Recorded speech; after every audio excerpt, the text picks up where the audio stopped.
Viewers welcome back on programme. So viewers ਗੱਲਬਾਤ ਕਰਨ ਜਾ ਰਹੇ ਹਾਂ ਕਿ ਭਾਰਤ ਵਿੱਚ ਹਿੰਦੂ ਤਵੀਆਂ ਦਾ ਪ੍ਰਚਾਰ ਇੰਨੇ ਜ਼ੋਰ ਸ਼ੋਰ ਨਾਲ ਹੋ ਰਿਹਾ ਕਿ ਕੁਝ ਬੁੱਝੜ ਸਿੱਖ ਵੀ ਹਿੰਦੂ ਵਰਤਾਂ ਤਿਉਹਾਰਾਂ ਜੋਤਸ਼ੀਆਂ ਆਦਿ ਦੇ ਚੁੰਗਲ ਵਿੱਚ ਫਸ ਰਹੇ ਨੇ। ਸੋ ਇਸ ਬਾਰੇ ਜਿਹੜੀ ਸਾਡੀ ਭੈਣ ਅਮਰਜੋਤ ਕੌਰ ਨੇ ਸਾਨੂੰ ਲਿਖਤ ਭੇਜੀ ਹੈ, ਜਿਸ ਵਿੱਚ ਉਹਨਾਂ ਦਾ ਕਹਿਣਾ ਹੈ ਕਿ ਸਾਨੂੰ ਸਿੱਖ ਕਦਰਾਂ ਕੀਮਤਾਂ ਤੇ ਮਾਣ ਹੋਣਾ ਚਾਹੀਦਾ ਹੈ, ਹਿੰਦੂ ਤਵੀ ਜਿਹੜੇ ਪ੍ਰਭਾਵ ਨੂੰ ਪੂਰੀ ਤਰ੍ਹਾਂ ਨਕਾਰਨ ਦੀ ਲੋੜ ਹੈ। ਸੋ ਇਸ ਬਾਰੇ ਆਪਾਂ ਗੱਲਬਾਤ ਕਰਨ ਜਾ ਰਹੇ ਹਾਂ। ਸੋ ਅਸੀਂ ਚਾਹਾਂਗੇ ਕਿ ਤੁਸੀਂ ਇਸ ਤਰ੍ਹਾਂ ਬਣੇ ਰਹਿਣਾ, ਦੇਖਣ ਸੁਣ ਲਈ ਲਿਖਣ ਲਈ ਤੁਹਾਡਾ ਸਭ ਦਾ ਬਹੁਤ ਬਹੁਤ ਧੰਨਵਾਦ ਜੀ। ਡਾਕਟਰ ਸਾਹਿਬ ਕੀ ਕਹਿਣਾ ਚਾਹੋਗੇ? ਦੇਖੋ, ਪਿਛਲੇ ਦਿਨਾਂ 'ਚ ਅਸੀਂ ਭੈਣ ਜੀ ਅਮਰਜੋਤ ਕੌਰ ਹੋਰਾਂ ਦੀ ਇੱਕ ਲਿਖਤ ਸਾਂਝੀ ਕੀਤੀ ਸੀ, ਜਿਹਦੇ 'ਚ ਉਹਨਾਂ ਨੇ ਇਹ ਦੱਸਿਆ ਸੀ ਕਿ ਕਿਵੇਂ ਇੱਕ ਸਾਡਾ ਤਬਕਾ ਹਿੰਦੂ ਤਵੀ ਇਨਫਲੂਐਂਸ ਦੇ ਵਿੱਚ ਜ਼ਾਹਰ ਹੈ, ਮੈਜੋਰੀਟੇਰੀਅਨਿਜ਼ਮ ਦਾ ਇੱਕ ਆਪਣਾ ਕਲਚਰ ਹੁੰਦਾ ਹੈ, ਬਿਲਕੁਲ ਉਸ ਦੇ ਵਿੱਚ ਉਹਨਾਂ ਦੇ ਜਿਹੜਾ ਉਹ ਗ੍ਰਿਫਤ ਦੇ ਵਿੱਚ ਜਾ ਰਿਹਾ। ਔਰ ਉਹਨਾਂ ਨੇ ਇੱਕ ਬੜੀ ਦਲੀਲ ਦੇ ਨਾਲ ਗੱਲ ਕੀਤੀ ਸੀ। ਸਾਡੇ ਦਰਸ਼ਕਾਂ ਵੱਲੋਂ ਵੀ ਪਸੰਦ ਕੀਤਾ ਜਾਂਦਾ ਜਦੋਂ ਭੈਣ ਜੀ ਅਮਨਜੋਤ ਕੌਰ ਲਿਖਦੇ ਨੇ। ਔਰ ਉਹਨਾਂ ਨੇ ਇਹ ਲਿਖਤ ਜਿੱਥੇ ਥੈਂਕ ਯੂ ਕੀਤਾ ਹੈ ਕਿ ਵੀ ਅਸੀਂ ਡਿਸਕਸ ਕੀਤਾ। ਔਰ ਕਿਉਂਕਿ ਉਹਨਾਂ ਨੇ ਕਿਹਾ ਵੀ ਈਵਨ ਜਿਹੜੀ ਸਾਡੇ ਤੇ ਜਿਹੜੇ ਸਾਡੇ YouTube ਲਿੰਕ ਵੀ ਨੇ, ਹੁਣ ਡਾਇਰੈਕਟ ਲਿੰਕ ਲੱਭਣਾ ਬਹੁਤ ਔਖਾ ਹੁੰਦਾ ਹੈ, ਬਹੁਤ ਵਾਰੀ ਲੱਭ ਕੇ ਵੀ ਨਹੀਂ ਲੱਭਦਾ। ਪਰ ਉਹਨਾਂ ਨੇ ਜਿਹੜਾ ਇਹ ਕਿਹਾ ਕਿ ਵੀ ਮੈਂ ਕਿਉਂ ਇਹ ਸਾਰੇ ਦੇ ਉੱਤੇ ਲਿਖਿਆ, ਔਰ ਉਸ ਨੂੰ ਉਹਨਾਂ ਨੇ ਫਰਦਰ ਰੀਇਨਫੋਰਸ ਕੀਤਾ ਉਸੇ ਗੱਲ ਨੂੰ ਕਿ ਭਾਈ ਅਸੀਂ ਇੱਕ ਫਖਰਯੋਗ ਜਿਹੜੀ ਸਿੱਖੀ ਦੇ ਦਾਇਰਾਕਾਰ ਦੇ ਵਿੱਚ ਗੁਰੂ ਸਾਹਿਬਾਨ ਦੀ ਰਹਿਮਤ ਦੇ ਨਾਲ ਹਾਂ, ਜਿਹੜਾ ਧਰਮ ਸੱਚ ਹੱਕ ਇਨਸਾਫ ਦੀ ਗੱਲ ਤਾਂ ਕਰਦਾ ਹੀ ਹੈ, ਪਰ ਵਾਧੂ ਰਿਚੁਅਲਸ ਤੋਂ ਵਰਤਾਂ ਤੋਂ ਕੋਈ ਵਸਤੂ ਸ਼ਾਸਤਰ ਕੋਈ ਹੋਰ ਜਿਵੇਂ ਦਾ ਉਹਨਾਂ ਨੇ ਹੁਣ ਤਾਂ ਸਾਰੇ ਸਾਲ ਦਾ ਕੈਲੰਡਰ ਹੀ ਹਿੰਦੂ ਤਵੀਆਂ ਨੇ ਐਸਾ ਬਣਾ ਦਿੱਤਾ ਹੈ। ਕੋਈ ਛਠ ਪੂਜਾ ਹੈ, ਪਤਾ ਨਹੀਂ ਕੋਈ ਕਿਹੜੀ ਪੂਜਾ ਹੈ, ਕੋਈ ਨਵਰਾਤਰੇ ਆ ਗਏ, ਉਹ ਹੋ ਗਿਆ, ਘਰਾਂ 'ਚ ਉਹੀ ਵਰਤ ਰੱਖਣ ਔਰ ਉਹੀ ਮੰਗਲ ਸੂਤਰਾਂ ਦੀਆਂ ਕਹਾਣੀਆਂ, ਉਹੀ ਕਰਵਾ ਚੌਥ, ਉਹੀ ਜਿਹੜਾ ਉਹ ਦਰਿਆਵਾਂ 'ਤੇ ਨਹਾਉਣਾ ਅਤੇ ਦੂਜਾ ਤੀਜਾ। ਔਰ ਇਹਦੇ 'ਚ ਕੋਈ ਸ਼ੱਕ ਨਹੀਂ ਹੈ ਕਿ ਬਹੁਤ ਵਾਰ ਜਦੋਂ ਤੁਸੀਂ ਉੱਥੋਂ ਆਉਣ ਵਾਲੇ ਕੁਛ ਆਪਣੇ ਖਾਸ ਤੌਰ ਜਿਹੜੇ ਸ਼ਹਿਰਾਂ 'ਚ ਰਹਿਣ ਵਾਲੇ ਸਾਡੇ ਸਿੱਖ ਵੀਰ ਭੈਣਾਂ ਨੇ, ਕਿਉਂਕਿ ਪਿੰਡਾਂ ਦੇ ਵਿੱਚ ਤਾਂ ਫਿਰ ਵੀ ਲੈ ਦੇ ਕੇ ਸਿੱਖ ਤਹਿਜ਼ੀਬ ਤਾਂ ਡੋਮੀਨੇਟ ਕਰਦੀ ਹੈ, ਕਲਚਰ ਡੋਮੀਨੇਟ ਕਰਦਾ। ਤੇ ਸ਼ਹਿਰਾਂ 'ਚ ਕਈ ਵਾਰ ਕਿਉਂਕਿ ਤੁਸੀਂ ਹਿੰਦੂ ਮੈਜੋਰਿਟੀ ਮਹੱਲਿਆਂ 'ਚ ਰਹਿ ਰਹੇ ਹੋ, ਤੁਸੀਂ ਇਹ ਵੀ ਦੱਸਣਾ ਚਾਹੁੰਦੇ ਹੋ ਕਿ ਜੀ ਤੁਸੀਂ ਵੀ ਉਹਨਾਂ ਦਾ ਮੁੱਖ ਧਾਰਾ ਦਾ ਸੋ ਕਾਲਡ ਹਿੱਸਾ ਹੋ, ਤੇ ਉਹ ਦੇਖੋ ਦੇਖੇ ਵੀ ਸ਼ੁਰੂ ਹੋ ਜਾਂਦਾ। ਤੇ ਕੁਛ ਜਿੰਨਾ ਕੁ ਪ੍ਰਚਾਰ ਉਹਨਾਂ ਦੇ ਸੀਰੀਅਲ ਦੂਜੀਆਂ ਤੀਜੀਆਂ ਰਾਹੀਂ ਹੁੰਦਾ, ਉਹਦਾ ਵੀ ਪ੍ਰਭਾਵ ਕਬੂਲਿਆ ਜਾਂਦਾ। ਐਵੇਂ ਨਹੀਂ ਉਹ ਰੱਖੜੀ ਹੋਏ ਜਾਂ ਦੂਜੇ ਤੀਜੇ ਹੋਣ, ਉਹ ਨਾ ਚਾਹੁੰਦੇ ਹੋਏ ਵੀ ਤਿਉਹਾਰ ਇਹੀ ਹਾਲ ਈਵਨ ਦੀਵਾਲੀ ਦੇ ਹਵਾਲੇ ਨਾਲ ਵੀ ਬਣ ਗਏ ਕਿ ਭਾਈ ਕਿਵੇਂ ਹੁਣ ਤਾਂ ਚਲੋ ਅਸੀਂ ਬੰਦੀ ਛੋੜ ਕਹਿ ਕੇ ਆਪਣਾ ਮਾੜਾ ਮੋਟਾ ਕੋਈ ਟੈਂਟ ਲਾ ਲਿਆ ਕਿ ਵੀ ਚਲੋ ਅਸੀਂ ਬੰਦੀ ਛੋੜ ਵਾਲੀ ਟੈਂਟ 'ਚ ਹੈ, ਲੇਕਿਨ ਜੇ ਤੁਸੀਂ ਕੁੱਲ ਮਿਲਾ ਕੇ ਦੇਖੋਗੇ ਤਾਂ ਉਹੀ ਡੋਮੀਨੇਟ ਲਾਈਨ ਹੈ। ਸੋ ਮੈਂ ਹੁਣ ਉਹਨਾਂ ਦੇ ਜਿਹੜੇ ਲਫ਼ਜ਼ ਨੇ ਉਹਨਾਂ ਨੂੰ ਦੁਹਰਾਵਾਂਗਾ। ਉਹਨਾਂ ਨੇ ਕਿਹਾ, firstly I feel like a traitor and insulting own shaheeds and feel like we rub salt on wounds of shaheeds if we practice and celebrate brahminical rituals, ਕਿ ਅਸੀਂ ਸ਼ਹੀਦਾਂ ਦੇ ਨਾਲ ਗੱਦਾਰੀ ਕਰ ਰਹੇ ਹਾਂ, ਅਸੀਂ ਉਹਨਾਂ ਦੇ ਜ਼ਖਮਾਂ 'ਤੇ ਵੀ ਜਿਹੜਾ ਉਹ ਲੂਣ ਛਿੜਕ ਰਹੇ ਹਾਂ ਜੇ ਅਸੀਂ ਬ੍ਰਾਹਮਣਵਾਦੀ ਜਿਹੜੇ ਕਰਮਕਾਂਡ ਹੈ ਉਸ ਨੂੰ ਸੈਲੀਬ੍ਰੇਟ ਕਰੀਏ ਉਹਨਾਂ ਦੇ ਦਿਨਾਂ ਨੂੰ। It's like making the mob win. I view 1984 ਘੱਲੂਘਾਰਾ as a price Sikhs were made to pay for not amalgamating, not assimilating and not accepting self as Hindu, not merging with Hinduism। ਕਿ ਨਵੰਬਰ 84 ਦਾ ਘੱਲੂਘਾਰਾ ਇਸ ਲਈ ਹੋਇਆ ਕਿ Sikh Hindu majority ਦੇ ਵਿੱਚ merge ਹੋਣ ਤੋਂ ਇਨਕਾਰੀ ਸਨ।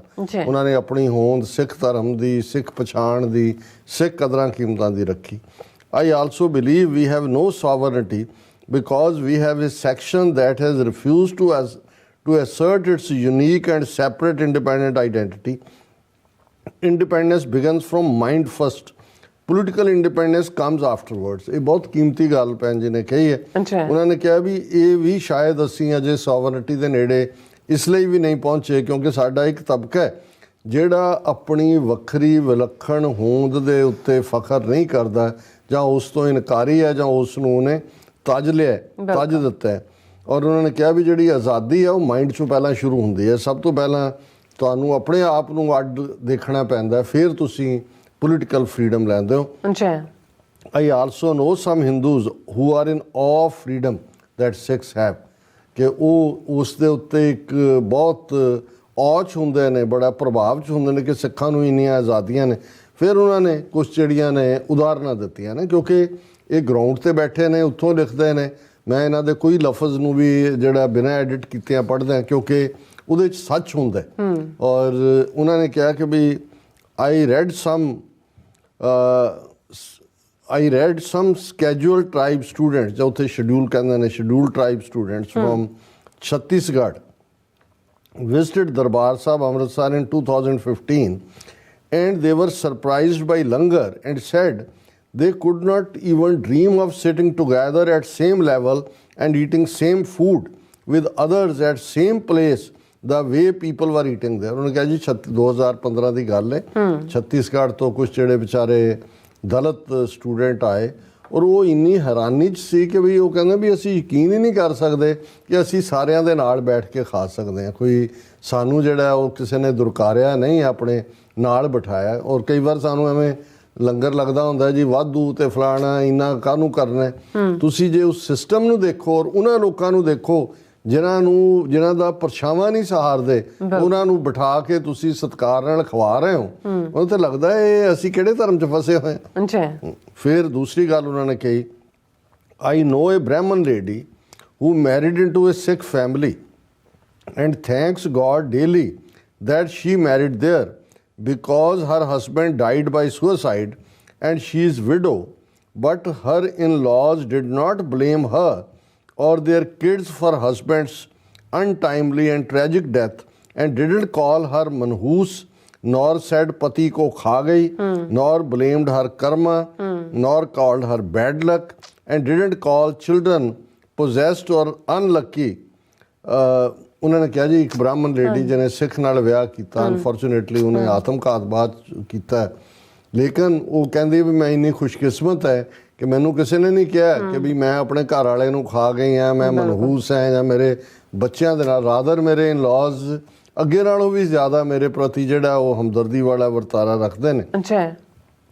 Otherwise in Hindus there is a tradition of blaming wife and children for death of husband and using terms like apagan, pati ko kha gayi, bete ko nigal gayi, baap ko kha gayi, manhoos, aulad, etc. The lady told us she was grateful that her in-laws rather treat her with more care.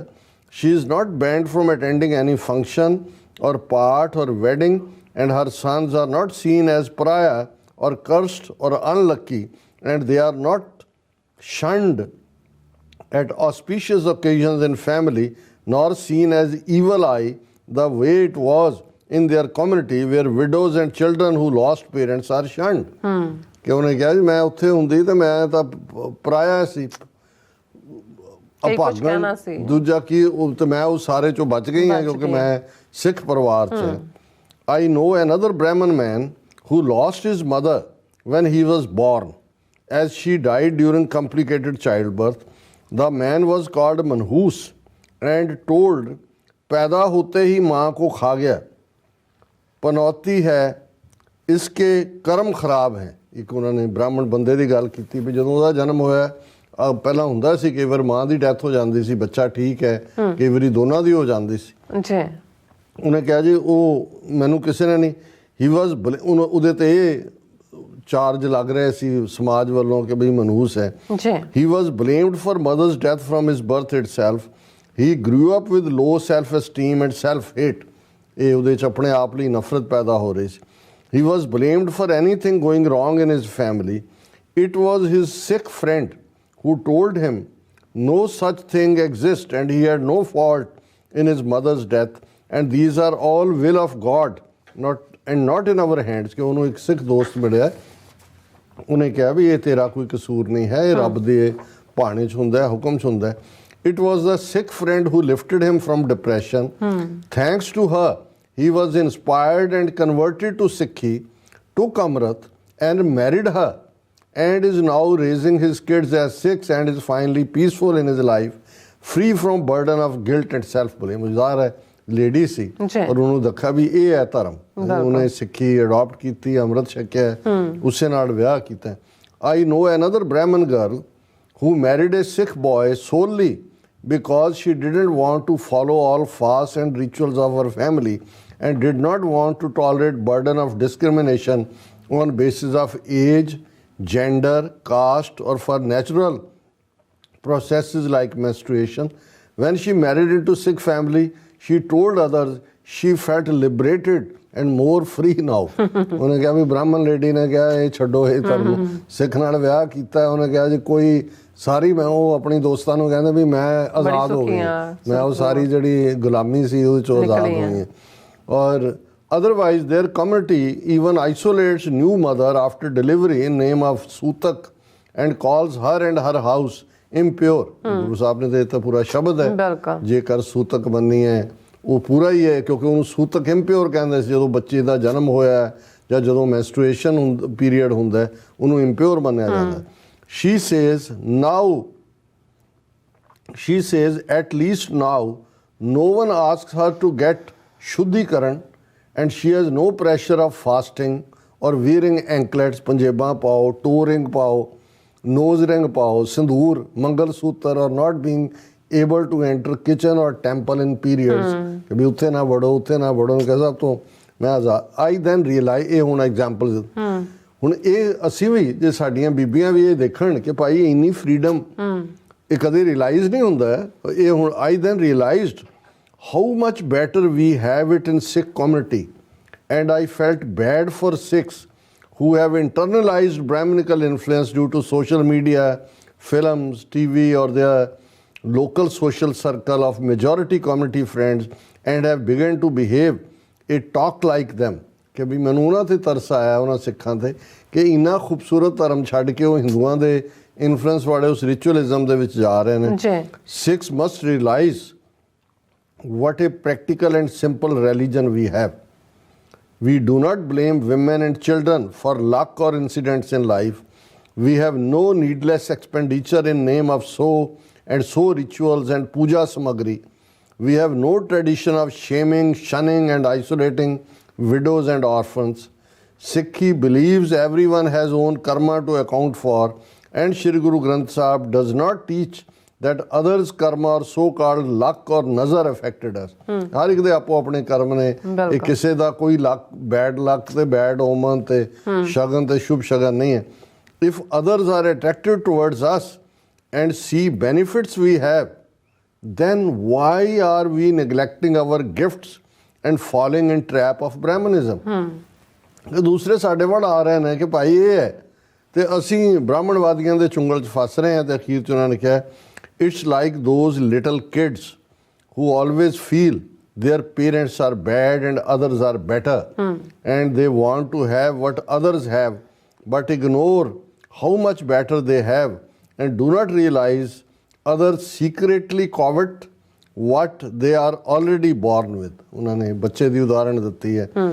I hope you will share this email with your colleagues or this। ਅਸੀਂ ਭੈਣ ਜੀ ਇਹਨੂੰ ਆਪਣੇ programme ਦਰਸ਼ਕਾਂ ਦੇ ਵੱਡੇ ਦਾਇਰੇ ਨਾਲ ਸ਼ੇਅਰ ਕਰ ਰਹੇ ਹਾਂ ਕਿਉਂਕਿ ਤੁਹਾਡਾ ਇੱਕ ਇੱਕ ਲਫ਼ਜ਼ ਜਿਹੜਾ ਹੈ ਉਹ ਅਣਮੁੱਲ ਹੈ, ਬਹੁਤ ਕੀਮਤੀ ਹੈ, ਔਰ ਉਹ ਸਾਨੂੰ ਫਖਰ ਹੈ ਕਿ ਸਾਡੀ ਭੈਣ ਜਿਹੜੀ ਹੈ ਉਹ ਆਪਣੀ ਕੌਮ ਨੂੰ ਦੱਸ ਰਹੀ ਹੈ ਕਿ ਭਾਈ ਸਿੱਖੀ ਕਦਰਾਂ ਕੀਮਤਾਂ ਕਿੰਨੀਆਂ ਵੈਲਿਊਏਬਲ ਨੇ ਔਰ ਕਿੰਨੀਆਂ ਪ੍ਰੈਕਟੀਕਲ ਨੇ। ਜੀ ਰਾਜ ਸਾਹਿਬ ਤੁਹਾਡਾ ਬਹੁਤ ਬਹੁਤ ਸ਼ੁਕਰੀਆ। ਸੋ ਥਲੇ ਨਾ ਬ੍ਰੇਕ ਵਿਊਅਰਸ, ਤੁਸੀਂ ਕਿਤੇ ਨਹੀਂ ਜਾਣਾ, ਮਿਲਦੇ ਹਾਂ ਆਫਟਰ ਦਿਸ ਸ਼ਾਰਟ ਬ੍ਰੇਕ।